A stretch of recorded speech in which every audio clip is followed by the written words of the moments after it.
Palaban, palaban.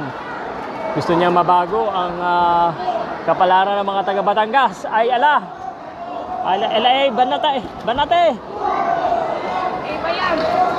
Banatin. Palacios. Sige. Sige Ayong.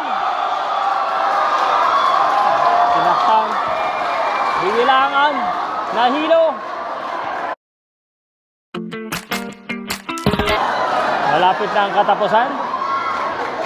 Kaya pa, kaya pa. Ang palasyo. Matibay ba ang pagkagawa ng palasyo? Tingnan natin kung kayang pabangsakin ni Mendez. Ay ala, ano ka? Yung suntak eh. Palasyo.